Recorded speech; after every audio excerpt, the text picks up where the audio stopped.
بسم اللہ الرحمن الرحیم۔ السلام علیکم۔ جب حضرت آدم علیہ السلام حابیل کی مصیبت میں بے قرار رہتے تھے، تب حضرت جبرائیل علیہ السلام کو ان کی تسلی کے واسطے بھیجا۔ انہوں نے حضرت آدم علیہ السلام کو بحکم خداوندی بتایا کہ اللہ پاک انہیں ایک فرزند رشید عنایت کرے گا، جس کی نسل سے پیغمبر پیدا ہوں گے۔ حابیل کے مرنے کے 5 سال بعد حضرت آدم علیہ السلام کے ہاں فرزند پیدا ہوا۔ اس کا نام شیش رکھا، جس کا مطلب ہے اللہ کا دیا ہوا تحفہ۔ یہ نام رکھنے کی وجہ یہ ہے کہ حابیل کے قتل ہونے کے بعد اللہ پاک نے ان کو شیش عطا فرمایا۔ حضرت آدم علیہ السلام کی وفات کا وقت قریب آیا تو انہوں نے اپنے بیٹوں سے فرمایا، بیٹو میرا جنت کے پھل کھانے کو جی چاہ رہا ہے۔ وہ تلاش کے لیے نکل کھڑے ہوئے، انہیں سامنے سے فرشتے آتے ملے، جن کے پاس حضرت آدم علیہ السلام کا کفن اور خوشبو تھی، اور ان کے پاس کلہاڑی اور ٹوکریاں بھی تھیں۔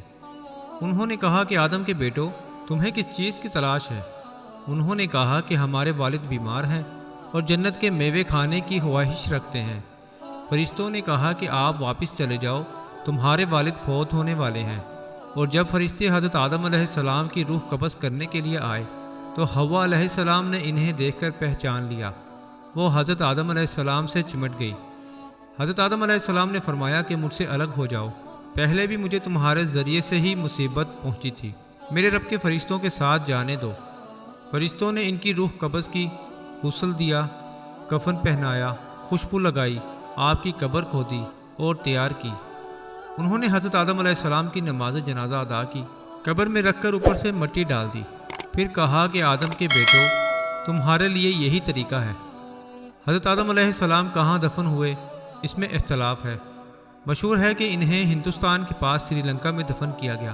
ایک قول ہے کہ مکہ مکرمہ جبل ابی قبیس کے پاس کیا گیا۔ یہ بھی کہتے ہیں کہ حضرت نوح علیہ السلام نے طوفان کے موقع پر ان کی اور حضرت حوا کی میتوں کو ایک تابوت میں ڈال کر کشتی میں رکھ لیا تھا، اور پھر طوفان کے بعد انہیں بیت المقدس میں دفن کیا گیا۔ حضرت آدم علیہ السلام نے اپنے بیٹوں کو وصیت کی کہ شیش علیہ السلام میرا قائم مقام رہے گا، تم سب اس کی فرما برداری کرو اور اس پر ایمان لاؤ۔ سب نے اقرار کیا، اور پھر حضرت آدم علیہ السلام کی وفات کے بعد حضرت شیش علیہ السلام نے ان کے کام یعنی رشد و ہدایت اور تبلیغ کی ذمہ داری اٹھائی۔ حضرت شیش علیہ السلام کے زمانے میں بنی آدم 2 قسم کے تھے، بعض وہ جو نیکی کرتے تھے اور بعض قابیل کی اولاد کی تابع داری میں مشغول تھے۔ حضرت شیش علیہ السلام کی نصیحت سے کچھ تو راہ راست پر آئے اور بعض بدستور نافرمانی میں قائم رہے۔ حضرت شیش علیہ السلام کی نصیحتوں میں سے کچھ یہ ہیں کہ مومن حقیقی وہ ہے جس میں یہ خصلتیں ہوں: خدا کو پہچاننا، نیک و بد کو پہچاننا، بادشاہ وقت کا حکم بجا لانا، ماں باپ کا حق پہچاننا اور ان کی خدمت کرنا، صلہ رحمی یعنی لوگوں سے نیکی اور محبت کرنا، غصے کو حد سے نہ بڑھانا، محتاجوں اور مسکینوں کو صدقہ دینا اور رحم کرنا، گناہوں سے پرہیز، مصیبتوں میں صبر اور شکر الہی۔ حضرت شیش علیہ السلام کی وفات کا وقت آیا تو انہوں نے اپنے بیٹے انوش کے حق میں وصیت کی، چنانچہ انہوں نے منصب سنبھالا۔ ان کے بیٹے کینن، پھر ان کے بیٹے ملائل نے یہ منصب سنبھالا۔ ان کے بارے میں اہل فارس کا کہنا ہے کہ وہ 7 اقلیت کے بادشاہ تھے۔ سب سے پہلے انہوں نے درخت کاٹے، شہر بسائے اور بڑے بڑے قلعے تعمیر کرائے۔ وہ کہتے ہیں کہ بابل اور سوس ایران کے شہر انہوں نے تیار کیے۔ ان کی وفات پر ان کے بیٹے یرت نے ان کا منصب سنبھالا۔ انہوں نے اپنی وفات کے وقت اپنے بیٹے خنوخ کے حق میں وصیت کی۔ مشہور قول کے مطابق انہی کو ادریس علیہ السلام کہا جاتا ہے۔ حضرت شیش علیہ السلام حضرت آدم علیہ السلام کے فرزند ہیں۔ حضرت آدم علیہ السلام کی عمر 130 برس تھی جب یہ پیدا ہوئے۔ قتل حابیل کے 5 برس بعد ان کی پیدائش ہوئی۔ شیش سریانی زبان کا لفظ ہے اور عربی میں اس کے معنی عطیہ خداوندی ہے۔ چونکہ ان کی پیدائش حابیل کے قتل کے بعد ہوئی، اس لیے حضرت آدم علیہ السلام نے ان کو عطیہ خداوندی سمجھا، اور ان کی صفات حسنہ کی وجہ سے ان سے بہت خوش رہے۔ کہا جاتا ہے کہ تمام بنی آدم ان کی ہی اولاد ہیں، کیونکہ حضرت آدم علیہ السلام کے دوسرے بیٹوں کی اولاد کا سلسلہ آگے نہ چل سکا۔ قرآن کریم میں ان کا ذکر نہیں ہے۔ حضرت ابو ذر رضی اللہ تعالیٰ عنہ رسول اللہ صلی اللہ علیہ وآلہ وسلم سے ایک روایت نقل فرماتے ہیں کہ اللہ تعالیٰ نے اپنے پیغمبروں پر 100 صحیفے نازل کیے اور 4 کتابیں، اور ان 100 صحیفوں میں سے 50 صحیفے حضرت شیش علیہ السلام پر اترے۔ ان سے ان کی نبوت ثابت ہوتی ہے۔ حضرت آدم علیہ السلام کے بعد یہ دوسرے نبی تھے۔ جب حضرت آدم علیہ السلام کی وفات کا وقت قریب آیا تو انہوں نے ان کو اپنا جانشین اور خلیفہ بنایا۔ دن اور رات کو مختلف ساعتوں میں تقسیم کیا اور ہر ساعت کی عبادت کی، ان کو تعلیم دی۔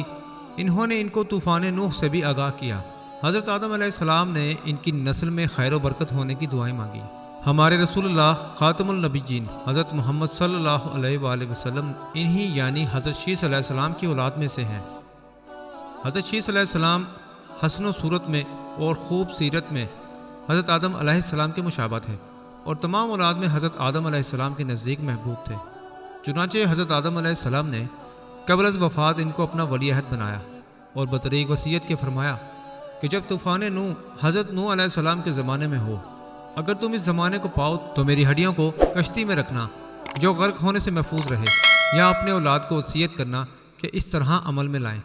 حضرت شیث علیہ السلام اکثر اوقات حضرت آدم علیہ السلام کی زبان سے احوال بہشت لذت کے ساتھ سنتے تھے اور آسمانی صحیفوں کا مضمون بھی دریافت کرتے تھے۔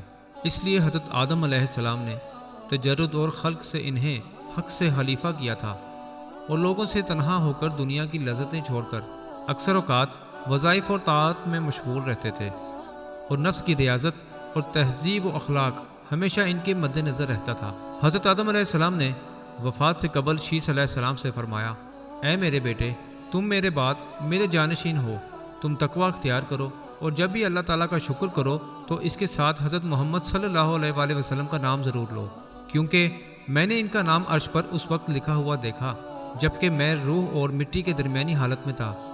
پھر میں نے تمام آسمانوں کا چکر لگایا تو میں نے اس ہستی کی شان محبوبیت کا بارگاہ رب العزت میں یہ عالم دیکھا کہ آپ کا نام پاک محمد اللہ تعالیٰ کو اتنا پیارا ہے۔ میں نے آسمانوں میں کوئی ایسی جگہ نہیں دیکھی جہاں حضرت محمد صلی اللہ علیہ وآلہ وسلم کا نام نہ لکھا ہو۔ میرے رب نے مجھے جنت میں رکھا تو میں نے جنت میں کوئی بھی محل، کوئی بھی بالا خانہ، کوئی بھی دریچہ ایسا نہ دیکھا کہ جس پر اس میں محمد صلی اللہ علیہ وآلہ وسلم تحریر نہ ہو۔ اے میرے بیٹے، میں نے نام محمد صلی اللہ علیہ وآلہ وسلم کو حوروں کے سینوں پر، فرشتوں کی آنکھوں کی پتلیوں میں، شجرہ توبہ کے پتوں اور سدرۃ المنتہا پر لکھا دیکھا ہے۔ تم بھی کثرت کے ساتھ ان کا ذکر کیا کرو، کیونکہ فرشتے بھی ہر وقت ان کا ذکر کرتے رہتے ہیں۔ جب حضرت شیث علیہ السلام کی موت کا وقت قریب آیا، انہوں نے اپنے بیٹے انوش کو اپنا جانشین بنایا۔ انوش کے بعد کنان اس کے جانشین ہوئے، کنان کے بعد مہلائل ان کے جانشین ہوئے۔ اہل فارس کا خیال ہے کہ مہلائل تمام اولاد آدم کا بادشاہ تھا۔ اس نے مختلف شہروں سے دور جا کر کئی قلعے تعمیر کیے۔ بابل اور سوس کو بھی اس نے بسایا تھا۔ اس نے اپنے لیے ایک شاندار تاج بھی بنوایا، اسے پہن کر وہ تخت حکومت پر بیٹھتا اور رعایا کو بھی احکام دیتا۔ اس نے 40 سال حکومت کی۔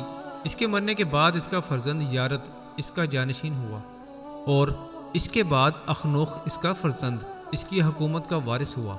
اخنوخ ہی ادریس علیہ السلام کے لقب سے مشہور ہوئے اور حضرت شیث علیہ السلام کے بعد نبوت سے سرفراز ہوئے۔ حضرت شیث علیہ السلام کا مزار 3 جگہ پر موجود ہے۔ ان تینوں میں سے حضرت شیث علیہ السلام کس میں مدفون ہے یہ اللہ تعالیٰ ہی بہتر جانتا ہے۔ نمبر 1، آپ کا مزار شام کے علاقے غزہ میں ہے۔ نمبر 2، آپ کا مزار عراق کے شہر موصل میں ہے۔ نمبر 3، آپ کا مزار ایودھیا میں بھی واقع ہے۔